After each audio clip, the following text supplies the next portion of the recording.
देख श्रुति, एक बार और सोच ले। क्या तूने सच में ये फैसला लिया है कि तू मुंबई जाएगी? हाँ आराध्या, मैं मुंबई जाऊंगी। मेरी जिंदगी का बस एक मकसद है, उस संजय सिंघानिया की जिंदगी को बर्बाद करना और उसके परिवार को तबाह करना।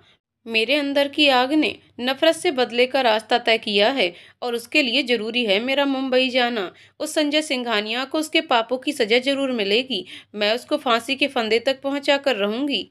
मेरे जैसे न जाने कितने परिवारों को उसने तबाह किया है, उन सब का हिसाब भी तो लेना है। इतना कहकर श्रुति अपनी आंखें बंद कर लेती है। उसकी दोस्त आराध्या उसके हाथ पर अपना हाथ रख देती है। ये है श्रुति। पूरा नाम श्रुति ठाकुर, 21 साल की लड़की, 5 फुट 4 इंच हाइट, गोरा रंग, हल्की नीली आंखें, बाल कंधे से थोड़े नीचे तक आते हैं, ब्लैक टॉप, ब्लैक जीन्स और ब्लैक जैकेट, उस पर हाथों में एक वॉच पहनी हुई और उसके साथ बूट्स पहने हुए जो उसके लुक को और शानदार बना रहे थे। और आराध्या 23 साल की लड़की, इनकी दोस्त, बचपन से ही हर बात एक दूसरे को बताती आई हैं। जीवन का हर सीक्रेट दोनों एक दूसरे का जानती हैं, पर किसी की भी हिम्मत नहीं होती कि वह श्रुति की आंखों में देख भी सके। सुंदर इतनी कि कोई चाह कर भी नजर न हटा पाए, पर आंखों में सिर्फ अंगारे दिखाई देते हैं। कोई लड़का पास आना तो दूर की बात, कोई छूकर भी दिखा दे, ये उसको जीते जी मौत के दर्शन करवा देती है। जब भी किसी की तरफ देखती है सिर्फ नफरत दिखाई देती है और मन में सिर्फ बदले की भावना। श्रुति अपनी आंखें बंद करती है और खो जाती है वह उन दिनों में जब वह भी एक खुशहाल जिंदगी जी रही थी अपने परिवार के साथ। श्रुति के पापा अमर ठाकुर एक डॉक्टर, जो एक बहुत अच्छे हॉस्पिटल में डॉक्टर का काम कर रहे थे। श्रुति की मां मानसी और श्रुति का एक छोटा भाई, सबका जीवन बहुत अच्छी तरीके से बीत रहा था जब तक संजय सिंघानिया ने उसकी जिंदगी में कदम नहीं रखा था। उस समय श्रुति केवल 7 साल की होगी या 8 साल की, और श्रुति का भाई कम से कम 1 साल का। हमेशा की तरह श्रुति रोज स्कूल से आती, अपने भाई के साथ खेलती, अपनी मम्मी से बातें करती और अपने पापा से हर रात सोने से पहले कहानियां सुनती थी। सब कुछ बहुत अच्छे से चल रहा था। उनका मुंबई में एक छोटा सा घर था और श्रुति को अपने जीवन में चाहिए ही क्या था। छोटी सी बच्ची ही तो थी वो, पर कुछ दिनों से उसके पापा जब भी शाम के समय हॉस्पिटल से घर आते कुछ परेशान से रहने लगे थे और उसके चलते मानसी भी परेशान रहती थी। पर न श्रुति को कोई फर्क पड़ा और न ही उसके भाई को, क्योंकि श्रुति के सामने उसके मम्मी पापा नॉर्मल रहने लगे। एक रात जब श्रुति सो रही थी तो उसे प्यास लगी। वह अपने कमरे से बाहर आई और किचन में पानी पीने चली गई। जब वह अपने कमरे से बाहर निकल रही थी तो उसको अपने मम्मी पापा के रूम से कुछ आवाज सुनाई दी। वह उस तरफ गई। शायद उसके पापा किसी बात को लेकर बहुत परेशान थे और उसकी मम्मी उसके पापा को समझाने की कोशिश कर रही थी। श्रुति के कान में आवाज आई जो उसके पापा की थी। उसके पापा उसकी मम्मी से कह रहे थे, जब से आनंद सिंघानिया जी और उनकी पत्नी संध्या जी की कार एक्सीडेंट में मौत हो गई है, तब से सारा कामकाज, उनका बिजनेस, उनका हॉस्पिटल, सब कुछ संजय सिंघानिया मतलब उनके छोटे भाई ने अपना लिया। पहले पहले तो लगा कि वह भी अपने बड़े भाई की तरह अच्छे इंसान हैं जो लोगों की मदद करते हैं और दूसरों की इज्जत करना जानते हैं। पर जब से संजय सिंघानिया ने सब कुछ संभाला तब से हॉस्पिटल में गैर कानूनी तरीके से काम शुरू हो गया और लोगों को नकली दवाइयां प्रोवाइड करवाई जा रही हैं, जिससे उनकी तबीयत और खराब हो रही है और अंगों की हेराफेरी का काम भी शुरू हो गया है, वह भी गलत तरीके से। मैं कल ही पुलिस स्टेशन जाकर उनके खिलाफ FIR दर्ज करवाऊंगा और एक डॉक्टर हूं जो अपने देश का एक ईमानदार नागरिक भी और अपने कर्तव्य से गद्दारी नहीं कर सकता, और इसके लिए तुम्हें मेरा साथ देना होगा मानसी। मानसी भी कहती है, मैं आपके साथ हूँ, पर आप एक बार फिर सोच लीजिए, वह लोग बहुत बड़े हैं और बहुत ताकतवर भी हैं। अमर मानसी से कहता है, वह चाहे कितने ही पैसे वाले लोग क्यों ना हो, सच्चाई के सामने उनका झूठ बहुत छोटा है। इतना सुनते ही श्रुति वापस अपने कमरे में आकर सो जाती है। अगले दिन जब श्रुति स्कूल से घर आती है तो वह देखती है उसके पापा घर में ही हैं। उसकी मम्मी पापा उसके सामने नॉर्मल रहने की कोशिश करते हैं, पर शाम तक उसे पता चल जाता है कि उसके पापा की नौकरी चली गई है और पुलिस स्टेशन में वहां के इंचार्ज ने उसके पापा की संजय सिंघानिया के खिलाफ कंप्लेंट दर्ज नहीं की। इसकी वजह से उसके घर में तनाव का माहौल हो जाता है। मानसी को लगता है कि श्रुति उनकी वजह से परेशान न हो जाए, इसलिए कुछ दिनों के लिए वह उसे कहीं बाहर भेज दें। इसलिए वह अपनी दोस्त रीमा को फोन करती हैं और शाम के आने का बोलती हैं। वह इंदौर शहर में रहती थी। रीमा कहती है, कि वह कल शाम तक उनके घर पर आ जाएगी। रीमा के घर में उसकी एक बेटी जो श्रुति से कुछ बड़ी थी और उसका एक छोटा बेटा रहता है। उसके पति ने उसे छोड़ दिया था, तब से अकेले अपने परिवार को संभाल रही है। ये और कोई नहीं, आराध्या की माँ थी। अगले दिन श्रुति जब घर आती है स्कूल से, उसकी मम्मी किचन में होती हैं और उसके पापा उसके भाई राहुल के साथ खेल रहे होते हैं। श्रुति आती है, फ्रेश होकर कुछ देर अपने भाई के साथ खेलती है और उसके बाद अपने कमरे में होमवर्क करने चली जाती है। उसके पापा भी कहीं ना कहीं परेशान थे, क्योंकि एक तो उनकी नौकरी चली जाएगी और कहीं नौकरी भी नहीं लगेगी। शाम के समय उनके घर के दरवाजे पर डोरबेल बजती है। श्रुति अपने कमरे में होती है तो उसे लगता है उनकी मौसी रीमा जी आई होंगी। वह अपनी कॉपी किताबें साइड में रखती है और अपने कमरे का दरवाजा जैसे खोलने ही वाली होती है, खिड़की से देखती है कि उसके पापा ने दरवाजा खोला था। उनके सामने एक बड़ा आदमी, काली आंखें और बड़ी बड़ी मूछें, वह किसी शैतान से कम नहीं लग रहा था। उसके पीछे कुछ 3-4 गुंडे जैसे लोग थे और साथ में एक पुलिस वाला भी था। उनमें से एक गुंडा श्रुति के पापा को धक्का देता है और उन्हें गिरा देता है। बाहर की आवाजें सुनकर मानसी भी हॉल की तरफ आ रही होती है, लेकिन वह पहले श्रुति के कमरे की तरफ जाती है। वह देखती है श्रुति अपने कमरे से बाहर निकल रही होती है।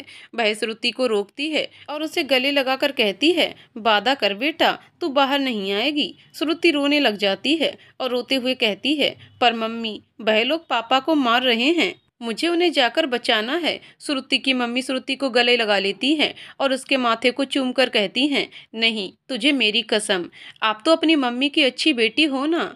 आपको मुझसे प्रॉमिस करना होगा, आप इस कमरे से बाहर नहीं निकलोगे, चाहे कुछ भी हो जाए, और अपने भाई का भी ख्याल रखोगे।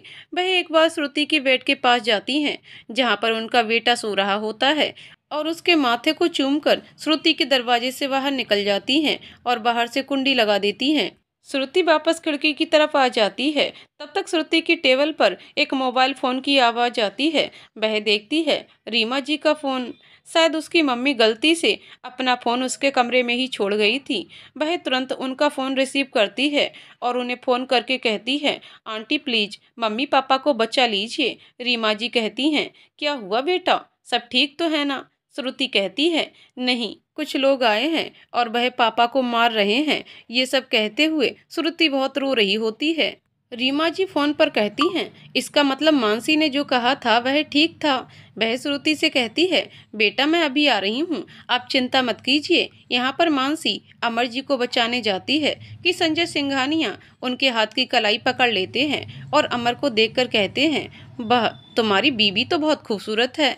मैं वादा करता हूँ एक रात इसके साथ बिता लूंगा, उसके बाद तुझे छोड़ दूंगा और तुझे बहुत पैसे दूंगा। अमर जी जैसे ही ये बात सुनते हैं, वह संजय सिंघानिया का कॉलर पकड़ लेता है और उसका गला पकड़ते हुए कहते हैं, कमीने, छोड़ मेरी बीबी को और निकल जा मेरे घर से, वरना मैं तुझे जान से मार दूंगा। वह गुंडे जो संजय के साथ आए थे, वह अमर जी को मारने लग जाते हैं। मानसी रोते हुए उन्हें छोड़ने की विनती करती है और संजय को अपने से दूर करने की कोशिश करती है। संजय के गुंडे अमर को मार मार कर लहूलुहान कर देते हैं। फिर वह पुलिस वाला आता है और एक गंदी हंसी के साथ कहता है, तुझे कहा था ना डॉक्टर कि क्यों इन मामलों में पड़ रहा है। जैसे तेरी रोजी रोटी चल रही थी वैसे चलाता, पर तुझे तो सच्चाई का भूत सवार था ना।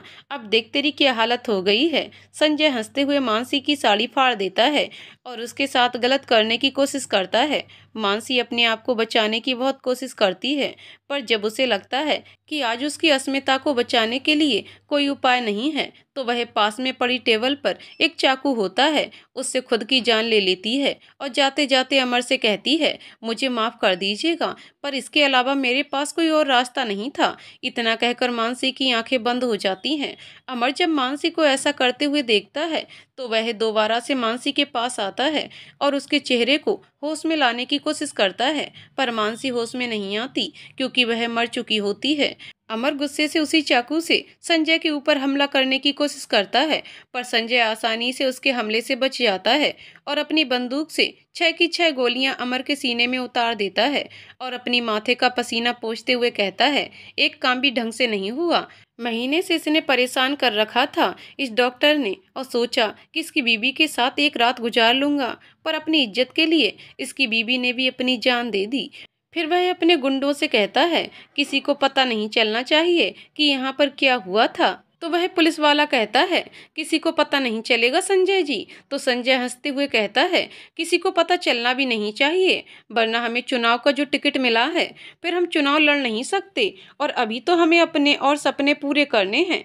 तभी उनमें से एक गुंडा कहता है, मैंने सुना है इस डॉक्टर के 2 बच्चे भी हैं, मैं अभी देख कर आता हूँ कहाँ हैं। संजय अपने बाकी के गुंडों से कहता है कि इस घर को आग लगा दें और कल की न्यूज में खबर फैला दें कि इस डॉक्टर ने हमारे हॉस्पिटल से गैर कानूनी काम किया और नकली दवाइयों की सप्लाई भी की, और फिर अपनी बीवी को मारकर खुद भी आत्महत्या कर लिया। यहाँ पर जो वो गुंडा सब कमरों में देखता है, फिर वह श्रुति के बेडरूम में जाता है तो देखता है बिस्तर पर कंबल के अंदर 2 बच्चे सो रहे होते हैं। वह उन्हें देखकर वापस आ जाता है और संजय को आकर बताता है कि उसके दोनों बच्चे ऊपर कमरे में सो रहे हैं। फिर वह सब लोग उनके किचन में जाते हैं और सिलेंडर की गैस फैला देते हैं और घर से बाहर आ जाते हैं। और जैसे ही बाहर आते हैं, उनके थोड़ी दूर आने पर श्रुति के घर में आग लग जाती है। यहाँ पर श्रुति जैसे ही देखती है कि उसकी मम्मी ने अपनी जान ले ली, तो वह रोते हुए चिल्लाने की कोशिश करती है, और जैसे ही चिल्लाती है उसके मुंह पर कोई हाथ रख लेता है। वह पीछे मुड़कर देखती है तो वह और कोई नहीं बल्कि रीमा जी हैं। वह अपने मम्मी पापा के पास जाने की कोशिश करती है, पर रीमा जी को शायद पता चल गया था कि इन लोगों से लड़ना उनके बस के बाहर है, इसलिए वह पीछे के रास्ते से आ गई थी और वह श्रुति का हाथ पकड़ती हैं और अपने साथ ले जाने के लिए कहती हैं। श्रुति रोते हुए मना करना चाह रही थी, पर उसमें बोलने की हिम्मत नहीं थी। उसकी आंखें रो रो कर लाल हो गई थीं। रीमा जी उसको किसी तरह चुप कराती हैं और उसका हाथ पकड़ती हैं। श्रुति रुकती है और वह किसी तरह से कहती है, राहुल। रीमा जी को याद आता है श्रुति का छोटा भाई भी है। वह देखती है राहुल सो रहा था। रीमा जी राहुल को आराम से गोद में उठाती हैं और श्रुति को चलने के लिए कहती हैं। श्रुति तुरंत NBSP अपने हाथ में अपनी मम्मी पापा की तस्वीर और अपनी मम्मी का रिकॉर्ड किया हुआ गाना, बस ये 2 ही चीजें लेती है और सीमा जी के साथ जैसे ही पीछे वाले दरवाजे से जाने की कोशिश करती है तो उनके कानों में बंदूक की आवाज सुनाई पड़ती है। श्रुति जैसे ही वहां से जाने की कोशिश करती है अपने पापा के पास, रीमा जी तुरंत मजबूती से उसका हाथ पकड़ लेती हैं और उसे किसी तरह खींचते हुए घर से बाहर ले जाती हैं। इतनी आवाज सुनकर राहुल भी उठ जाता है। रीमा जी उसे किसी तरह चुप कराती हैं। रीमा राहुल और श्रुति के साथ ऐसे चल रही थी कि किसी को शक ना हो कि वह इन दोनों की मां नहीं है। और जब तक श्रुति अपने मम्मी पापा की तस्वीर ले रही थी, तब तक उन्होंने तकिए को कंबल से ढक दिया था ताकि किसी को भी लगे बच्चे सो रहे हैं। रीमा एक टैक्सी बुक करती है और उन दोनों को लेकर जैसे ही कार का दरवाजा खोलती है, उन्हें किसी चीज के ब्लास्ट होने की आवाज सुनाई देती है। श्रुति रोते हुए जमीन पर बैठ जाती है और राहुल भी बहुत रो रहा था। एक पल के लिए तो वह कार का ड्राइवर भी डर गया था, इतनी भयंकर आवाज कहाँ से सुनाई दी। पर रीमा तुरंत श्रुति को राहुल को कार में बैठा देती है और खुद भी बैठ जाती है और उन्हें रेलवे स्टेशन चलने के लिए कहती है। ड्राइवर भी रीमा की बात मानकर गाड़ी रेलवे स्टेशन की तरफ मोड़ देता है। रीमा तो कुछ सामान लाई नहीं थी, क्योंकि शायद मानसी ने पहले ही रीमा से इस बारे में बात कर ली थी। थोड़ी ही देर में वह लोग रेलवे स्टेशन पहुंचते हैं। रीमा अपना टिकट कन्फर्म कराती है और अपनी सीट पर आकर दोनों बच्चों के साथ बैठ जाती है। रीमा की भी आंखों से झरझर आंसू बह रहे थे। उसे शायद इतना दुख था क्योंकि वह तो आखिरी बार किसी से मिल भी ना सकी, और जिंदगी में शायद सबसे ज्यादा जरूरत श्रुति के परिवार को इस वक्त किसी के सहारे की थी। पर रीमा चाह कर भी मदद ना कर सकी। श्रुति का रोना तो बंद नहीं हो रहा था।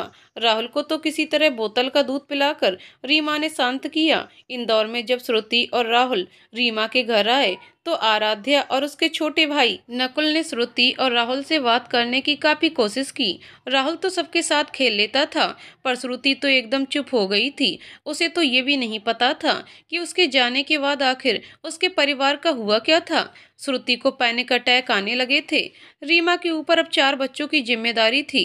फिर आराध्या और रीमा ने मिलकर श्रुति को काफी समझाया कि वह बाहर निकले, लोगों से मिले और अपने डर को कम करने की कोशिश करे, क्योंकि हर वक्त पैनिक अटैक आना और आग से डर लगना ये कोई छोटी बात नहीं थी। श्रुति ने देखा था अपनी आंखों के सामने अपने घर को जलते हुए, तब से उसे आग से डर लगने लगा था। 1 साल तक तो ऐसा ही चला, पर 1 साल बाद रीमा जी ने किसी तरह श्रुति को दोबारा से स्कूल में एडमिशन करवाया और साथ ही साथ उसे NBSP समझाया। कि वह ऐसे कब तक रहेगी। उसे खुद राहुल का ध्यान रखना होगा। तब जाकर श्रुति को ध्यान में आया कि वह अकेले हार नहीं मान सकती। उस दिन से श्रुति ने स्कूल जाना शुरू तो कर दिया, पर उसने कभी दोस्त नहीं बनाए। उसकी सिर्फ एक ही दोस्त थी, और वह थी आराध्या। कभी कभी बाहर न्यूज में या किसी के मुंह से अमर ठाकुर का नाम सुनकर श्रुति का शरीर कांप जाता था, क्योंकि जब भी कोई श्रुति के पापा के बारे में बात करता तो इसी बारे में बात करता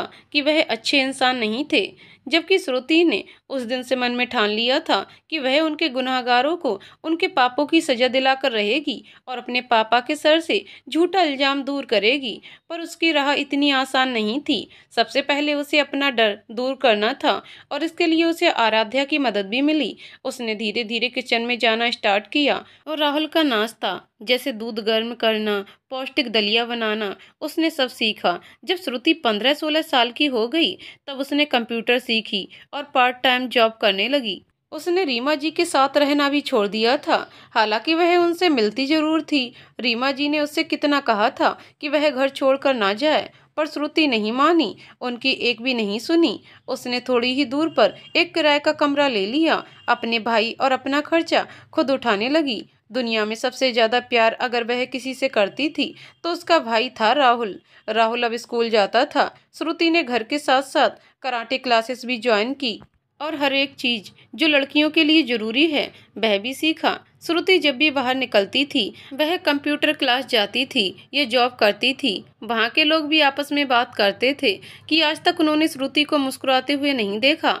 हालांकि वह मुस्कुराते हुए बहुत सुंदर लगती थी, ऐसा लोगों का मानना था। लेकिन ये सच भी था कि वह बहुत सुंदर थी। श्रुति को हर एक चीज आती है, चाहे वह बाइक चलाना हो या 10 लोगों से अकेले लड़ना। पर इन सब में उसने आज तक संजय सिंघानिया को नहीं भूला। उसने हर एक चीज जो भी उसके बारे में थी उसे कलेक्ट करना स्टार्ट कर दिया, और इसीलिए अब उसे पता चल गया था कि संजय सिंघानिया का एक बेटा भी है जो कि अभी कॉलेज में पढ़ रहा है। और श्रुति ने भी मुंबई के उसी कॉलेज में अपना एडमिशन करवा लिया है और वह अपने भाई के साथ वहां पर जा रही है। पर अब तो आने वाला वक्त ही बताएगा उन दोनों की मुलाकात कैसे होती है। और इसीलिए श्रुति के मन में लोगों के प्रति नफरत की भावना पैदा हो गई है, और उसे बस संजय सिंघानिया की और उसके परिवार की बर्बादी होते हुए देखना है। आराध्या श्रुति को हिलाती है, तब जाकर श्रुति अपने वर्तमान में वापस आती है।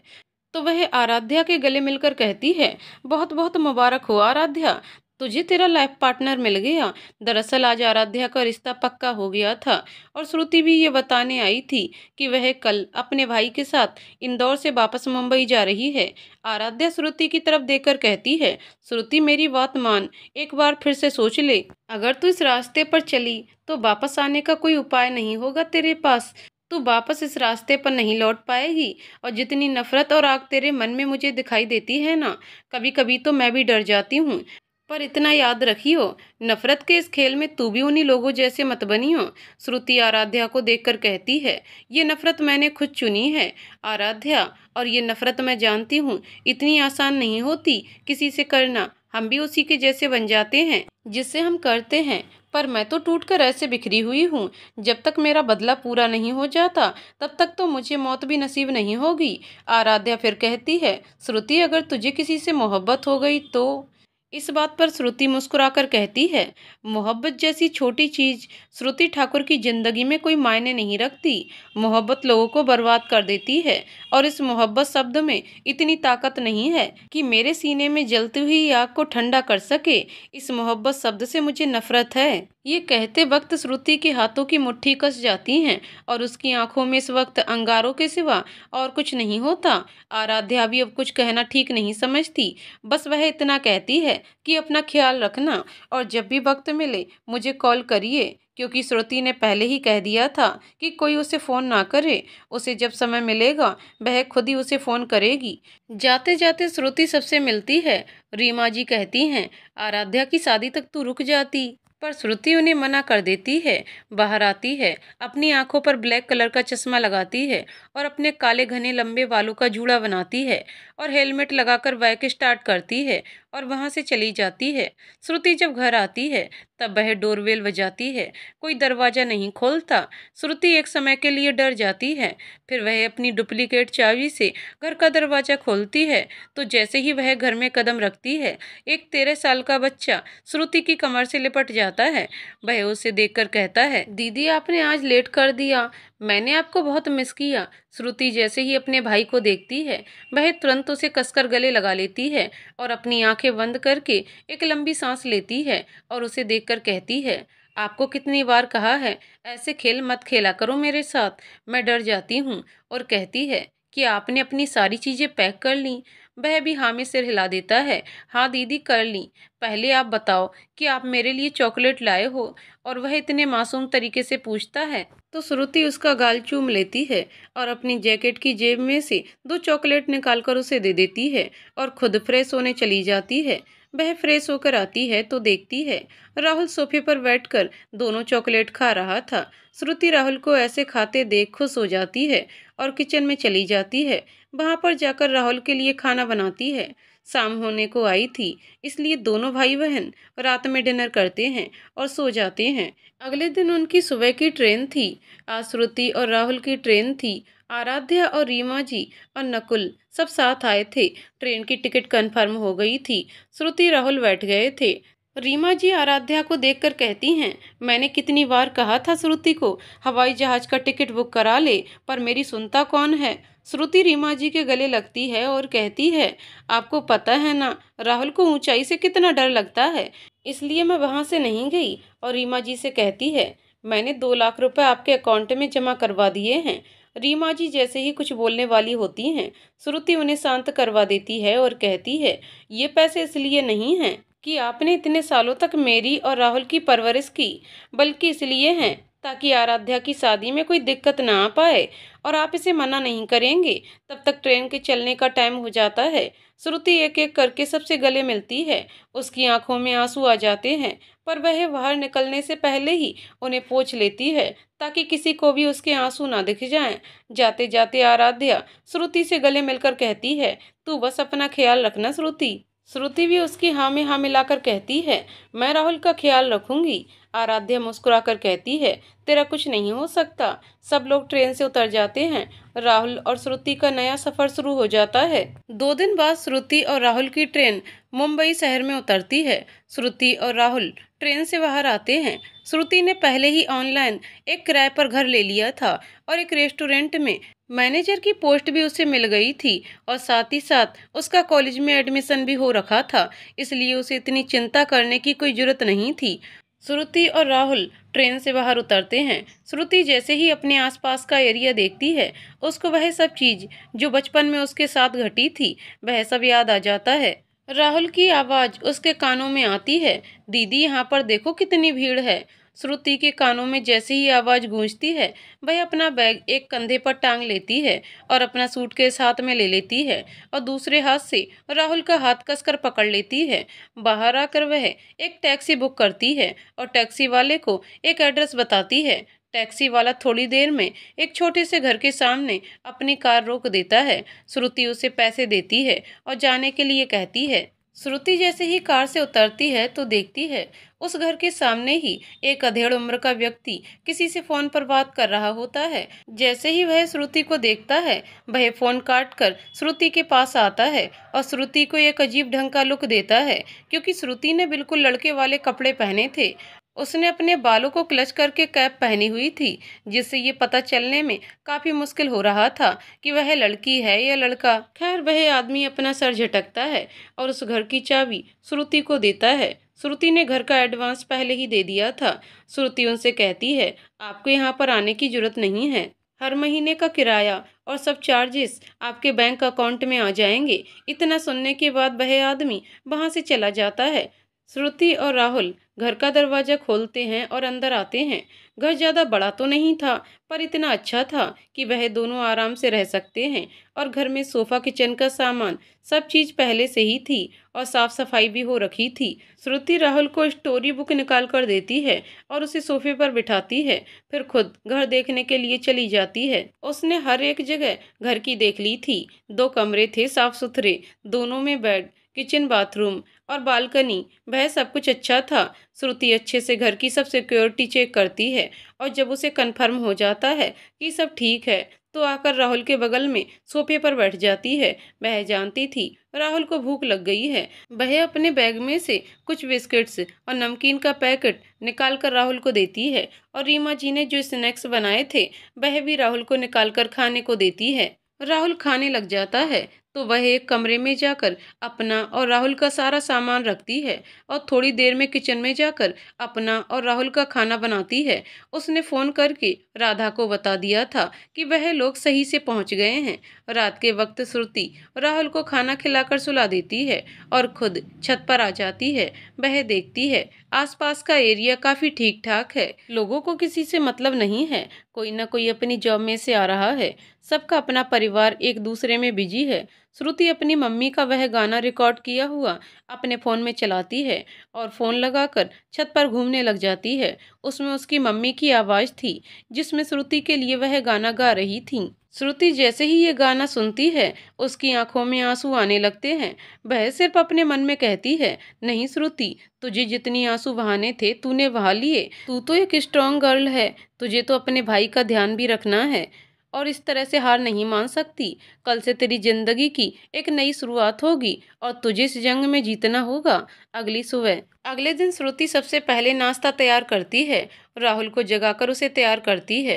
राहुल जब तैयार होते हुए श्रुति से पूछता है, दीदी आज आप कॉलेज जाओगे ना?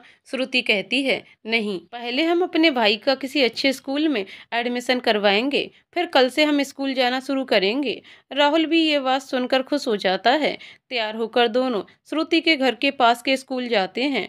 फॉर्म भरते समय जब राहुल से उसके माता पिता का नाम पूछा जाता है तो श्रुति कहती है, हम अनाथ हैं। राहुल की सब कुछ मैं ही हूँ और साथ ही साथ रीमा जी का भी पूरा डिटेल लिख देती है क्योंकि अमर ठाकुर नाम मुंबई शहर में बदनाम हो चुका था और श्रुति ने मन में विश्वास कर लिया था जब तक उनके नाम को वापस इज्जत नहीं दिला लेती किसी को पता नहीं चलेगा कि वह कौन लोग हैं। कहीं ना कहीं ये डर भी था कि अगर संजय सिंघानिया को पता चल गया कि अमर के दोनों बच्चे जिंदा हैं तो वह उसे भी मार डालेंगे। श्रुति राहुल का एडमिशन करवा देती है और वापस राहुल के साथ घर आ जाती है। कुछ देर वह आराम करते हैं। शाम के समय राहुल घर के बाहर खेलने के लिए जाता है। कुछ बच्चे बाहर ग्राउंड में खेल रहे होते हैं तो वह उनके साथ जाकर खेलता है। श्रुति दरवाजे के पास से उसको देखती है, वापस घर के अंदर आ जाती है। कुछ देर आराध्या से बात करने के बाद वह मोबाइल रखती है और अपना लैपटॉप लेकर बैठ जाती है। वह लैपटॉप में ऑनलाइन गेम खेल रही थी जिसमें अगर वह जीत जाती है तो काफ़ी सारे पैसे उसके बैंक में आ जाते और वह काफ़ी सारे गेम में जीत भी रही थी। थोड़ी ही देर में राहुल आता है और दोनों भाई बहन कुछ देर बातें करते हैं। श्रुति राहुल को समझाती है कि जब श्रुति घर में नहीं रहेगी तब राहुल किसी भी अनजान आदमी से बात नहीं करेगा, बाहर खेलने नहीं जाएगा, स्कूल से सीधा घर और घर से सीधे स्कूल जाएगा। राहुल भी उसकी हाँ में हाँ मिलाता है। इतने में शाम हो जाती है। श्रुति आसपास का एरिया देखकर आ चुकी थी कि कब कैसे कौन सी चीज़ कहाँ लगानी है और अब वह खाना बनाने के लिए जाती है। श्रुति राहुल को खाना खिलाती है और उसे सोने के लिए बोल देती है और खुद लैपटॉप पर काम करने के लिए लग जाती है। वह ऑनलाइन जॉब्स भी करती है जिससे उसकी एक्स्ट्रा इनकम होती है। थोड़ी देर काम करने के बाद अपना लैपटॉप बंद करती है और अपने भाई को देखती है। वह अपने भाई के सर पर किस करती है और कमरे की लाइट बंद करके अपने कमरे में आकर सो जाती है। श्रुति ने रोज की तरह पहले नाश्ता तैयार किया और स्कूल को तैयार किया, फिर खुद तैयार होकर गेट पर ताला लगाया और राहुल को साथ लेकर उसके स्कूल गई। उसने राहुल को एक एक्स्ट्रा चाबी दी और उसे अच्छी तरीके से सब चीज़ें समझाईं और राहुल उसे बाय करके अपने स्कूल चला गया और वह खुद अपने कॉलेज आ गई। जब वह कॉलेज आई, वह कॉलेज बहुत बड़ा और सुंदर था। इस कॉलेज में वह बहुत अलग लग रही थी क्योंकि उसके कपड़े मिडिल क्लास फैमिली से थे और बाकी के जिन लड़के लड़कियों को वह देख रही थी वह किसी अमीर फैमिली से बिलोंग करते थे। सब लोग उसे अजीब ढंग से देख रहे थे। लड़की लोग उसकी खूबसूरती से जल रही थी और वहीं बॉयज की नज़र तो हट ही नहीं रही थी। वह अपने मन में सोचती है, बहुत मेहनत की है मैंने स्कॉलरशिप पाने के लिए, क्योंकि किसी की भी बस की बात नहीं है इतने बड़े कॉलेज में एडमिशन लेना, और यहाँ की एडमिशन फीस भी काफ़ी ज़्यादा थी। पर श्रुति के स्कॉलरशिप की वजह से वह काफ़ी आसानी से इस कॉलेज में आ गई थी। वह किसी की तरफ देखती तक नहीं है। जब वह क्लासेस में जा रही होती है कि बीच में एक लड़की आ जाती है। देखने से तो ठीक ठाक, पर 2.5 किलो का मेकअप चेहरे पर लगा हुआ होता है और अच्छी तरीके से चिंगम खाती हुई और एक शॉर्ट ड्रेस में बिल्कुल भी अच्छी नहीं लग रही थी। वह श्रुति को दिखाकर कहती है, ओ हेलो मैडम, कहाँ जा रही हो? पहले सीनियर के सामने उन्हें गुड मॉर्निंग विश करो और हमें मैम कहकर बुलाओ। श्रुति कुछ नहीं कहती। वह वहां से साइड में जाने की कोशिश करती है कि 1-2 लड़के और उसके सामने आ जाते हैं और उसे देखकर कहते हैं, मैडम का एटीट्यूड तो देखो, जैसे क्वीन विक्टोरिया हो। अभी सुना नहीं निशा ने क्या कहा? उसमें से दूसरा लड़का जैसे ही उसे छूने की कोशिश करता है, श्रुति नीचे झुककर ऊपर उठती है और एक थप्पड़ उसे कस के लगाती है और उसे उंगली दिखाकर कहती है, पहली बात तुम लोग यहाँ के स्टूडेंट हो, टीचर्स नहीं, और दूसरी बात मुझे कोई छुए ये मुझे बर्दाश्त नहीं, और मैं तुम लोगों की रिस्पेक्ट करूँ तो ये वाले काम भी कर, किसी पर रौब मत उतारो। वहाँ के सब स्टूडेंट हो। जो लोगों ने थप्पड़ की आवाज़ सुनी थी सब इकट्ठा हो गए थे। फिर श्रुति वहाँ पर जाती है जहाँ पर कुछ न्यू स्टूडेंट्स की रैगिंग हो रही होती है और उन्हें देखकर कहती है, इन लोगों से डरने की कोई जरूरत नहीं है, ये लोग तुम्हें तब तक ही डराएंगे जब तक तुम डरोगे। अपने हक के लिए जीना सीख लो, तो इन जैसे लोगों की कोई औकात नहीं होगी तुम्हारे सामने। निशा दोबारा श्रुति के सामने आती है और कुछ गुस्से में कहती है, हे यू, तुम जानती हो कि मैं कौन हूँ? अगर नहीं जानती तो मैं तुम्हें बता दूं, इस कॉलेज के ट्रस्टी मेरे पापा हैं। कमल शेखावत का नाम सुना है? यहाँ के एमएलए हैं और तुम जैसी लड़कियों को 2 मिनट में यहाँ से गायब करवा सकती हूँ। श्रुति फुल एटीट्यूड में निशा के सामने खड़ी होकर कहती है, करवा, मैं तुझे आधे घंटे का टाइम देती हूँ, और अगर तूने मुझे गायब नहीं करवाया, कसम महादेव की, इस दिन के लिए तो बहुत रोएगी। और मैं तुम जैसी लड़कियों को बहुत अच्छी तरह से जानती हूँ और ना ही मुझे तुम जैसी लड़कियों से बातचीत करने में कोई इंटरेस्ट है, अंडरस्टैंड? निशा जैसे ही श्रुति को मारने के लिए अपना हाथ ऊपर करती है तो देखती है उसका हाथ किसी ने पकड़ लिया और सामने देखती है एक लड़का, देखने में 23 साल का, 6 फीट 2 इंच हाइट, गोरा रंग, काली आंखें, जेल से सेट किए हुए बाल, ब्लू टी शर्ट और ब्लैक जीन्स में वह कयामत ढा रहा था। एक हाथ में वॉच और पैरों में ब्रांडेड जूते जो उसकी पर्सनालिटी से मैच कर रहे थे। निशा जैसे ही अपने बगल में खड़े लड़के को देखती है, वह उसे देखकर कहती है, साहिल बेबी देखो ना, ये लड़की कैसे हम सबसे बदतमीजी कर रही है, और तेवर तो देखो इसके। साहिल एक नज़र अपने सामने खड़ी श्रुति को देखता है और देखता ही रह जाता है। श्रुति ने व्हाइट कलर और पिंक कलर का मिक्स टॉप पहना था, नीचे blue jeans, all black jacket, white shoes और बालों का मैसी वन बनाया हुआ था, और चेहरे पर कुछ भी नहीं, न लिपस्टिक, न काजल, न ही नाक में नोज पिन और न ही कानों में कोई टॉप्स। यहाँ तक कि उसके बालों में एक छोटी सी क्लिप तक नहीं थी। फिर भी वह बहुत सुंदर लग रही थी और निशा को उसकी खूबसूरती देखकर ही जलन हो रही थी। साहिल लगातार श्रुति की तरफ ही देख रहा था और निशा को ये देखकर बहुत गुस्सा आ रहा था, पर श्रुति ने इस बारे में कोई ध्यान नहीं दिया और वहां से चली गई। थोड़ी देर में निशा ने साहिल को हिला दिया और उसका हाथ पकड़कर उसके करीब आने की कोशिश करती है। साहिल निशा के हाथों को झटकता है और कहता है, निशा, मैंने तुम्हें कितनी बार कहा है मुझे न छुआ करो और न ही मेरे करीब आया करो।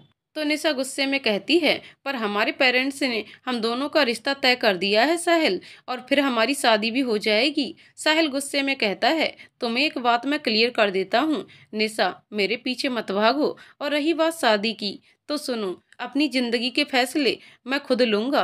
मुझे किससे शादी करनी है और कब करनी है, और मैं तुमसे कभी शादी नहीं करूंगा, क्योंकि मैं तुमसे प्यार नहीं करता और तुम भी मुझसे प्यार नहीं करती। बस अपनी जिद में आकर मेरे करीब आने की कोशिश करती हो। आइंदा से मुझसे दूर ही रहना। और मैंने कितनी बार कहा है स्टूडेंट्स को परेशान करना बंद करो। इतना कहकर साहिल भी वहां से अपनी क्लास की तरफ चला जाता है। निशा साहिल को जाते हुए देखती है और अपने मन में कहती है, इस लड़की को तो मैं जिंदा नहीं छोड़ूंगी। उसने मेरे साहिल को मुझसे छीनने की कोशिश की, इसकी सजा तो उसे मिलेगी। और उसके चेहरे पर एक स्माइल आ जाती है। वहीं श्रुति जब अपनी क्लास में आती है तो सब बच्चे श्रुति को देखने लग जाते हैं, पर श्रुति किसी की तरफ ध्यान नहीं देती और जाकर के सबसे कोने वाली सीट पर बैठ जाती है। थोड़ी ही देर में एक आवाज आती है जो कि एक लड़की की थी। वह श्रुति को देखकर कहती है, क्या मैं यहाँ पर बैठ जाऊं? मेरा नाम सपना है। श्रुति कुछ नहीं कहती है, थोड़ी साइड में आ जाती है। वह लड़की श्रुति से उसका नाम पूछती है। श्रुति अपना नाम बताना तो नहीं चाहती, पर फिर भी वह अपना नाम बता देती है और कहती है, मेरा नाम श्रुति है। वह लड़की सपना कहती है, तुमने तो कमाल कर दिया। 2 दिन से वह लड़की ने निशाने सब स्टूडेंट को परेशान करके रखा हुआ था, तुमने तो उसे कितना अच्छा मजा चखाया है। अब तो वह लड़की किसी को परेशान करने की हिम्मत नहीं करेगी। श्रुति अब भी कुछ नहीं कहती। थोड़ी ही देर में उसके क्लास की टीचर आ जाती हैं और पढ़ाना स्टार्ट करते हैं। यहाँ पर साहिल जब से अपनी क्लास में आया था उसका ध्यान अपनी क्लास में ना होकर श्रुति की तरफ ही था। वह उसके चेहरे को भूल नहीं पा रहा था। श्रुति की क्लास खत्म हो गई और उसे दूसरी क्लास के लिए दूसरी क्लास में जाना था, इसलिए वह लास्ट में निकलती है ताकि उसे प्रॉब्लम ना हो। सपना थोड़ी सी ही उससे आगे थी। वह जैसे ही कॉरिडोर से अपनी नोटबुक से चेक करते हुए निकलती है, जैसे एनवीएसपी वैसे ही वह किसी से टकरा जाती है और वह जैसे ही गिरने वाली होती है कोई उसे कमर से खींचकर अपने करीब कर लेता है। उसी इंसान का एक हाथ उसकी कमर पर और दूसरा हाथ उसके बालों पर चला जाता है। श्रुति ने कस के आंखें बंद कर ली थीं। श्रुति के बाल अब पूरी तरह से खुल गए थे, जिनमें वह और सुंदर दिखाई दे रही थी। श्रुति को एहसास होता है कि वह गिरी नहीं है, तो वह अपनी आंखें खोल देती है। सामने साहिल का चेहरा होता है।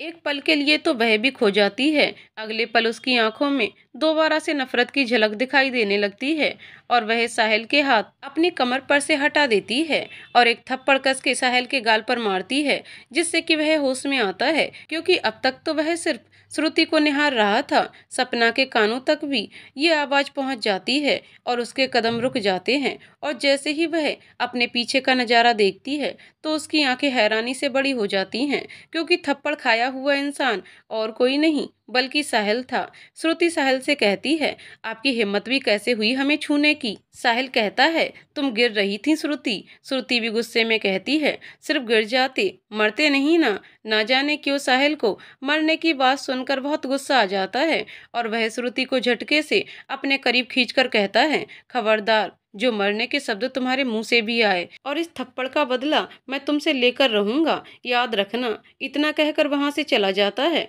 श्रुति कुछ नहीं कहती है और अपनी क्लास की तरफ बढ़ जाती है। जब वह सपना के बगल में से गुजर रही होती है तो सपना की आंखों के आगे चुटकी बजाती है और इससे कहती है, क्लास में चलो। सपना जैसे नींद से जागी हो, वह अपनी आंखें बड़ी करते हुए कहती है, क्या तुमने सच में अभी उन्हें मारा? श्रुति कहती है, हाँ। फिर सपना कहती है, यहाँ की हर एक लड़की का राजकुमार है और वह संजय सिंघानिया के बेटे हैं।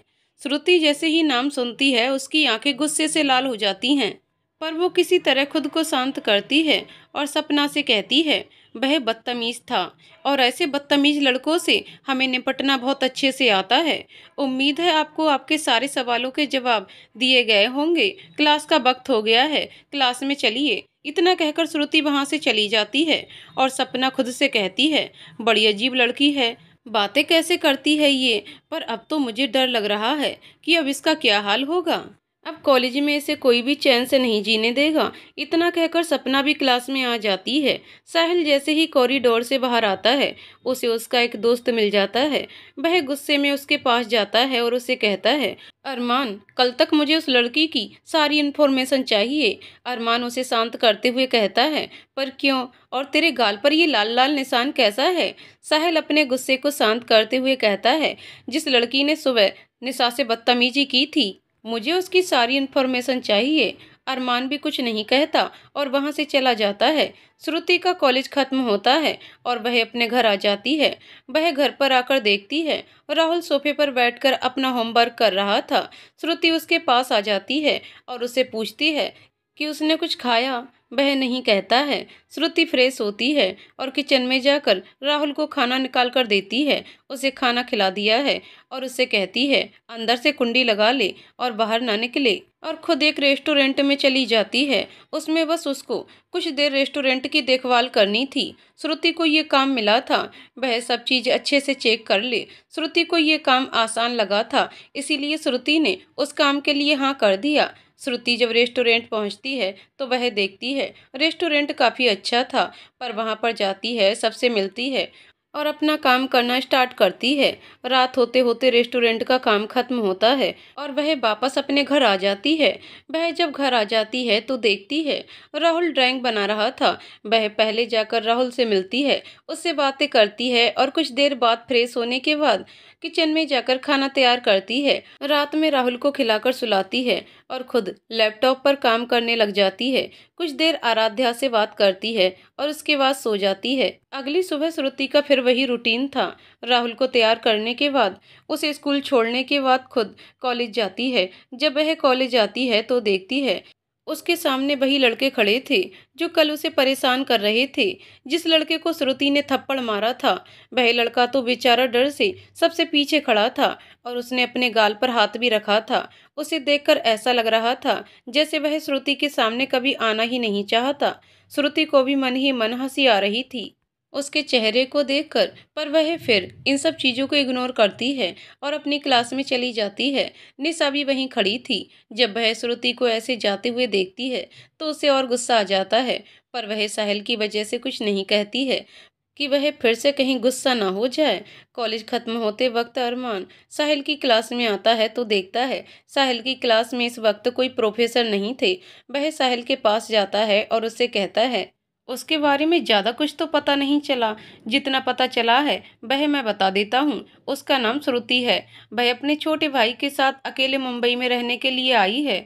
उसके पेरेंट्स नहीं हैं। सुना है एक कार एक्सीडेंट में उनकी मौत हो गई है।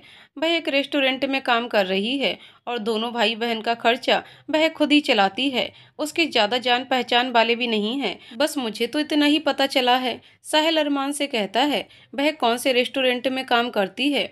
अरमान साहिल को देखकर कहता है जहाँ तक मुझे लगता है साहिल, तू आज तक ऐसे किसी भी लड़की के लिए तूने कुछ भी नहीं किया, पर उस लड़की में ऐसा क्या है जो तू उसके पीछे पड़ गया है। वह अपनी एक अलग जिंदगी जी रही है, उसे जीने दे। क्यों बेफालतू में उसकी जिंदगी बर्बाद कर रहा है। साहिल गुस्से में कहता है मैं उसे बर्बाद नहीं कर रहा हूँ, मैं उसे पसंद करता हूँ। अरमान तो ये सुनकर जैसे जम ही गया था। अरमान वापस होश में आता है और उसे देखकर कहता है क्या तू सच कह रहा है। साहिल कहता है तो क्या मैं तुझे झूठ बोलूंगा। अरमान फिर कहता है पर तेरे पापा ने तो निशा के साथ तेरा रिश्ता फिक्स कर दिया है। साहिल गुस्से में कहता है उसमें मेरी मर्जी शामिल नहीं है, और वैसे भी अभी सिर्फ बात चली है। मैं पापा को मना कर दूंगा कि मैं श्रुति के अलावा अब किसी से शादी नहीं करूंगा। जिसको जो करना है कर ले। ये सब बातें पीछे खड़ी निशा ने सुन लिया था और वह गुस्से में वहां से चली गई। शाम के समय श्रुति वापस रेस्टोरेंट गई तो वहां पर पता चला कि उसकी नौकरी चली गई है। ये सुनते ही श्रुति गुस्से में आ गई। उसे उसकी गलती भी बताई नहीं गई और एक दिन के अंदर उसका काम भी छूट गया। उसने वहां के ऑनर से बात करने की कोशिश की, पर वह कुछ भी बोलने के लिए तैयार नहीं था। श्रुति ने गुस्से में कहा अगर आप मुझे नहीं बताएंगे कि मेरी गलती कहाँ हुई है तो मैं आप पर केस कर सकती हूँ और आपका ये रेस्टोरेंट भी अभी बंद करवा सकती हूँ। उस रेस्टोरेंट का मालिक भले ही ये जानता हो कि श्रुति उसका कुछ नहीं बिगाड़ सकती, पर श्रुति की आंखों का वो विश्वास उसे भी एक पल के लिए डरा गया था। इसलिए वह कहता है कि उसके ही कॉलेज में से एक लड़का आया था और उसने धमकी दी थी अगर श्रुति यहाँ पर काम करेगी तो वह उसे जिंदा नहीं छोड़ेगा, और रेस्टोरेंट का मालिक डर गया था। इतना सुनते ही श्रुति को गुस्सा आ जाता है और उसे लगता है ये सब साहिल ने करवाया है, इसलिए वह वहां से सीधा घर जाती है और किसी को फोन करती है। कुछ देर बाद फोन रखने के बाद वह एक ब्राउन टॉप, ब्लैक जैकेट और ब्लैक पैंट पहनती है। उसके बाद बूट्स और अपने बाल बांध लेती है और अपने चेहरे पर एक मास्क लगा लेती है और राहुल को गेट बंद करने के लिए कहकर खुद घर से बाहर आ जाती है और एक टैक्सी लेती है और कॉलेज से थोड़ी दूरी पर बनी जगह पर आ जाती है तो वह देखती है वहां पर बाइक रेसिंग की जा रही है और बहुत सारे लोग बाइक सवार लोगों को चीयर्स कर रहे थे। थोड़ी ही दूरी पर बनी कुर्सी मेज पर निशा बैठी हुई थी। उसके बगल में साहिल और उसके ग्रुप के कुछ मेंबर। आज निशा के एक फ्रेंड का बर्थडे था। वह लोग सब सेलिब्रेट करने के लिए यहाँ पर आए थे। साहिल तो आना ही नहीं चाहता था, पर अरमान के कारण उसे आना पड़ा। श्रुति गुस्से में अरमान के पास आती है और उसके टेबल के पास जो कांच का गिलास रखा होता है उठा करके जमीन पर फेंक देती है। उसकी आवाज़ सुनकर सब शांत हो जाते हैं और साहिल तो श्रुति को वहां देखकर शॉक्ड रह जाता है और निशा के चेहरे पर एक कुटिल मुस्कान आ जाती है, क्योंकि उसका प्लान सक्सेसफुल हो गया था। श्रुति को वहां से हटाने वाली और कोई नहीं बल्कि निशा थी। श्रुति गुस्से में साहिल से कहती है, मुझे नहीं पता था तुम्हारी सोच इतनी घटिया है। मैंने सिर्फ तुम्हारी बदतमीजी का जवाब दिया था, पर तुमने तो मेरी जिंदगी में दखलंदाजी करने की कोशिश की। साहिल कुछ कहता उससे पहले निशा उसके सामने आकर कहती है, अब पता चल रही है तुम्हें तुम्हारी औकात क्या है। तुम्हें क्या लगा था तुम मुझसे जीत सकती हो। अब श्रुति को विश्वास हो गया था कहीं ना कहीं इन सब के पीछे निशा का हाथ है। वह निशा को देखकर कहती है, तुम जैसी घटिया लड़की से मैं कुछ और उम्मीद कर भी कैसे सकती हूँ। इन सब की बहस सुनकर आसपास के लोग भी भीड़ इकट्ठा कर देते हैं। साहिल श्रुति का हाथ पकड़कर कहता है, क्या किया है निशा ने, मुझे बताओ। और निशा को गुस्से में देखकर कहता है, मैंने तुम्हें पहले ही मना किया था कि तुम्हारी वजह से श्रुति को कुछ नहीं होना चाहिए, इसके लिए मैं तुम्हें छोड़ूंगा नहीं। तब तक अरमान भी आ जाता है और साहिल के कान में कुछ कहता है, जिससे साहिल को और गुस्सा आ जाता है। वह कुछ कहता उससे पहले ही श्रुति निशा को देखकर कहती है, अपनी हद में रहना वरना तुम्हें ऐसे तोड़ूंगी। मेकअप लगाना तो दूर की बात, अपने चेहरे पर दवाई तक नहीं लगा पाओगी। और तुम जैसी बदतमीज लड़की के आगे मुझे झुकने की कोई जरूरत नहीं है। इतने में वहां अनाउंसमेंट होती है, 4 बाइक की रेस होगी और जीतने वाले को 7 लाख इनाम मिलेंगे। श्रुति चाहती तो ऑनलाइन जॉब करके पैसे कमा सकती थी, पर उसे झुकना मंजूर नहीं था, इसलिए वह बाइक रेसिंग में अपना नाम लिखवा देती है। वहां पर जितने भी सब लोग थे सबके सब हैरान हो जाते हैं कि एक लड़की इतनी खतरनाक राइडिंग कैसे करेगी, पर श्रुति को तो जैसे कोई फर्क ही नहीं पड़ रहा था। निशा फिर एक बार अपनी चाल चलती है और श्रुति की बाइक में कुछ प्रॉब्लम करवा देती है। साहिल श्रुति को रोकने की कोशिश करता है, पर श्रुति गुस्से में उसे वार्निंग देती है कि वह उसके करीब ना आए। वहां पर बाइक रेसिंग की अनाउंसमेंट होती है। श्रुति अपने बालों का जूड़ा बनाती है, हेलमेट लगाती है और जो बाइक उसे दी गई थी उस पर बैठ जाती है। उसके अगल बगल 3 लड़कों की बाइक थी और श्रुति की आंखों में सिर्फ गुस्सा दिखाई दे रहा था। एक आदमी झंडा लहराता है और सबकी सब बाइक स्टार्ट करते हैं। साहिल की जान तो जैसे हथेली पर ही आ गई थी। वह चाहकर भी श्रुति को रोक नहीं पा रहा था। श्रुति भी अपनी बाइक स्टार्ट करती है।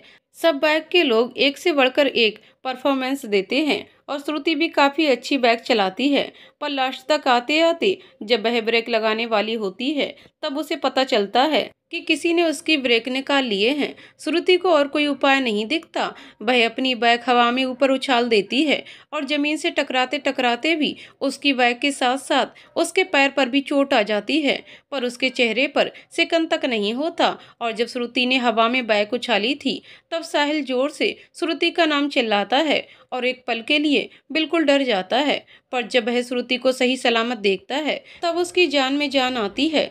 और श्रुति का स्टंट देखकर बाकी के लोग काफी हैरान हो जाते हैं। वहां का होस्ट भी सरप्राइज हो गया था कि एक लड़की ने ये सब कुछ कैसे कर लिया। श्रुति को इनाम में 7 लाख मिलते हैं, पर वह उन पैसों को लेने से मना कर देती है और निशा के पास जाकर कहती है, ये है मेरी औकात, आधे घंटे में मैं लाखों कमा सकती हूँ, पर तुम अपने पैसे और पावर के घमंड में चूर हो चुकी हो, इसीलिए शायद इंसानियत को भूल चुकी हो। ये मेरे इनाम के पैसे अपने पास रखना और किसी अच्छे हॉस्पिटल में जाकर अपना इलाज करवाना। इतना कहकर श्रुति वहां से चली जाती है। फिर वापस पलट कर आती है और साहिल को गुस्से में कहती है, मैं आखिरी बार आपको समझा रही हूँ, मेरी जिंदगी से दूर रहो उतना अच्छा है, क्योंकि करीब आए तो जला दूंगी। इतना कहकर श्रुति वहां से चली जाती है। साहिल भी तुरंत श्रुति के पीछे जाता है तो वह देखता है श्रुति टैक्सी का वेट कर रही थी, पर ज्यादा रात होने की वजह से उसे कोई टैक्सी नहीं मिल रही थी और उसने श्रुति के पैर पर खून के निशान भी देख लिए थे, क्योंकि घुटनों से खून बह रहा था, पर श्रुति को जैसे कोई फर्क ही नहीं पड़ रहा था। साहिल तुरंत तुरंत वापस जाता है और अपनी कार लाता है और श्रुति के सामने रोक देता है, पर श्रुति भी उसकी तरफ कोई ध्यान नहीं देती। साहिल कई बार गाड़ी का हॉर्न बजाता है। जब काफी देर तक श्रुति उस गाड़ी में नहीं बैठती, तब साहिल खुद कार के बाहर निकलता है और श्रुति की एक वहां पकड़कर अपने करीब खींचकर कहता है, कब से आवाज लगा रहा था, तुम्हें एक बार में सुनाई नहीं देता क्या? श्रुति गुस्से में साहिल का हाथ झटक देती है और गुस्से में कहती है, मैंने भी आपको कितनी बार कहा है, बार बार आपको मेरे करीब आने की कोई जरूरत नहीं है। साहिल भी गुस्से में कहता है, तुम्हारे करीब आने के लिए मुझे किसी भी इजाजत की कोई जरूरत नहीं है और चुपचाप से गाड़ी में बैठो। इतना कहकर साहिल कार का दरवाजा खोल देता है। श्रुति थोड़ा दूर जाकर एक टैक्सी रोकने की कोशिश करती है, पर टैक्सी वाला श्रुति के पीछे खड़े राहुल को देख लेता है, जो कि गुस्से में उसे जाने के लिए कह रहा था, और वह तुरंत वहां से चला जाता है। अब साहिल को भी गुस्सा आने लगा था। वह श्रुति के पास जाता है और श्रुति को अपनी बाहों में उठा लेता है। एक पल के लिए तो श्रुति को समझ में नहीं आया कि उसके साथ हुआ क्या है। आज तक किसी की भी इतनी हिम्मत नहीं हुई थी। वह मन ही मन साहिल को बहुत डांट रही थी, पर साहिल का गुस्से वाला चेहरा देखकर उसने कुछ भी कहना ठीक नहीं समझा। साहिल ने उसे अपनी कार की फ्रंट सीट पर बैठाया और सीट बेल्ट लगाई। इस दौरान उसने एक भी बार श्रुति को नहीं देखा और साहिल खुद ड्राइविंग सीट पर आ गया और गाड़ी ड्राइव करने लगा। थोड़ी ही देर में श्रुति साहिल से कहती है, मैंने कहा लेफ्ट लीजिए, पर आपने राइट क्यों लिया? मेरा घर इस रास्ते पर नहीं है। साहिल ने कुछ भी नहीं कहा और थोड़ी ही देर में साहिल की कार एक हॉस्पिटल के सामने जाकर रुकी। साहिल अपनी कार पार्क करता है और श्रुति को दोबारा से अपनी गोद में उठाकर हॉस्पिटल के अंदर आने लगता है। श्रुति गुस्से में दांत पीसकर साहिल से कहती है, मुझे नीचे उतारिए, मैं खुद भी चल सकती हूँ, मुझे आपके साथ की कोई जरूरत नहीं है। साहिल ने तब भी कुछ नहीं कहा। साहिल तुरंत एक स्ट्रेचर पर श्रुति को बैठाता है। आगे की कहानी अगले भाग में। तो दोस्तों, आपको कहानी कैसी लग रही है हमें कमेंट करके जरूर बताइएगा। कहानी पसंद आई हो तो वीडियो को लाइक शेयर करें और चैनल को सब्सक्राइब करें। कहानी को पूरा सुनने के लिए बहुत बहुत धन्यवाद दोस्तों।